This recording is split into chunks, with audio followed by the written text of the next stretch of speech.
Saban fired up. Well, Michigan coach Jim Harbaugh fired back at Saban's comments about satellite camps with this tweet. Amazing to me. Alabama broke NCAA rules, and now their head coach is lecturing us on the possibility of rules being broken at camps. Truly amazing.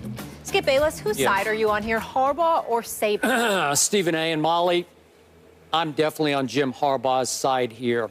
And I must tell you, Stephen A., I'm getting a great kick out of how Jim Harbaugh continues to get under the skin of the great Nick Saban, how he appears to be, dare I say, making Nick Saban a little nervous.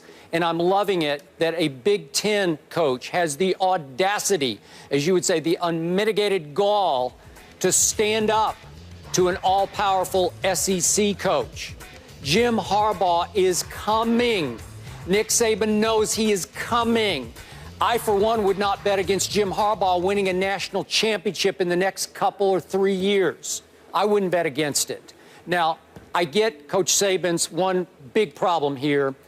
This is yet another avenue that could pave the way for a disreputable third party, an AAU-style rogue, as they call them, street agent, to start up a camp so that that quote-unquote street agent could get his hooks into a young high school player who had potential greatness about him.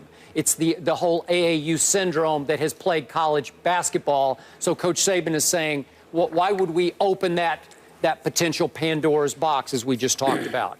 But in this case, a school can also start up its own satellite camp, the way Jim Harbaugh is starting up several satellite camps, and all of a sudden, it's a legal way for a head coach, if he wants to spend the time and the effort to get to know a good player early on, to get close to him, to ingratiate himself with that player so that that player may be a little more inclined to go to Michigan instead of go to Alabama. The problem here for Coach Saban is, and a lot of other very successful head coaches, these camps are springing up in a month in which a lot of those coaches are gone fishing. This is their vacation time. I'm sure Coach Saban would love to be on vacation, fishing, or playing golf somewhere.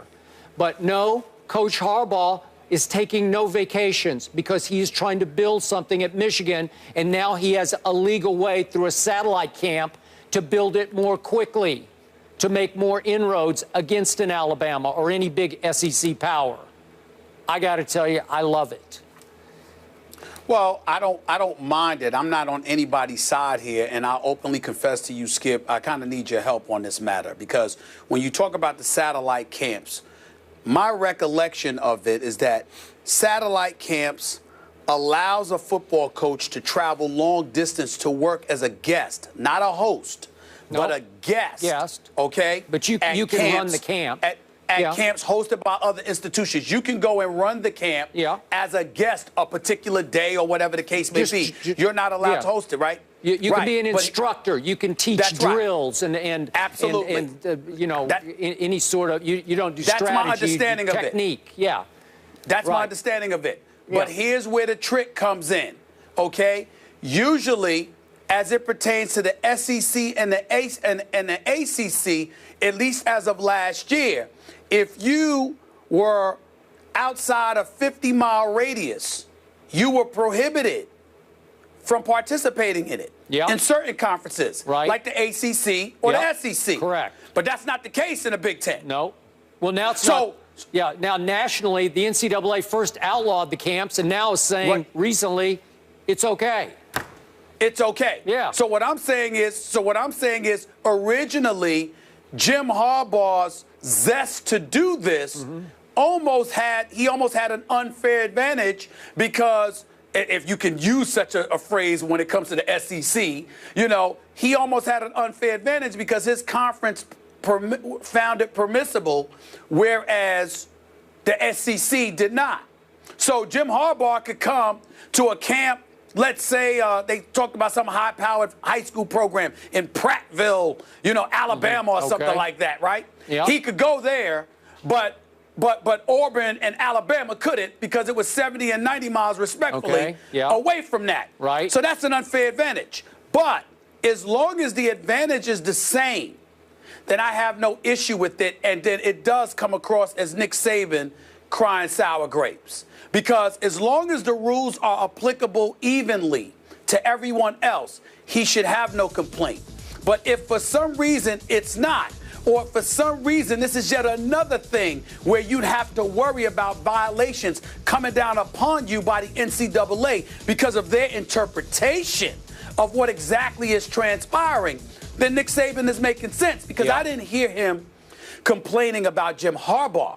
I heard him complaining about the NCAA. He was talking about how there needs to be an overseer, so I don't have to worry about if I'm communicating with somebody running one of these camps, that I don't then have to worry about the NCAA coming down the pike and accusing me of engaging in some kind of violation. Correct. To me, that's not I don't have a problem with him complaining about that.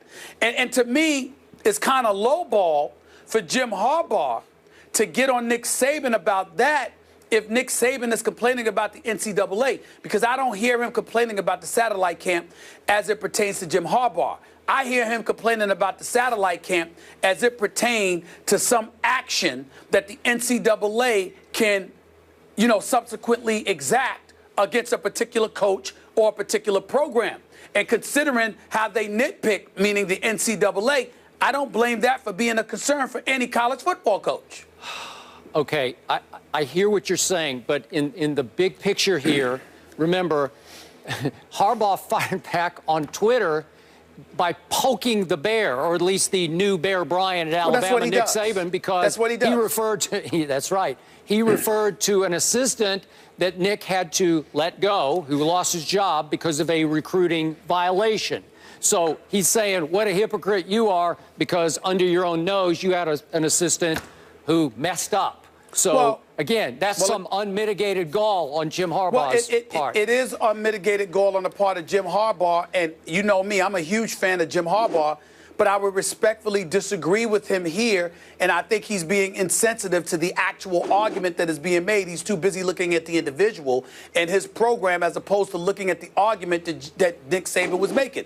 Nick Saban was making an argument against the NCAA, saying that you have yet another excuse to bring a heavy hand down upon a program when the violation is relatively vague based on what you're allowing to transpire with these satellite camps.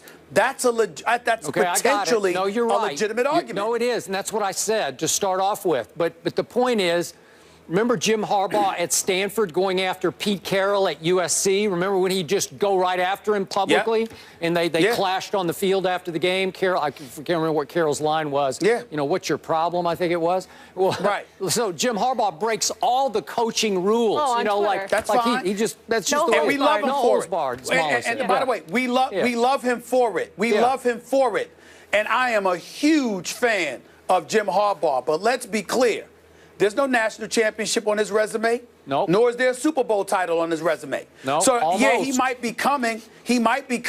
But nothing takes away from the multitude of national championships I agree with that Nick Saban has already won.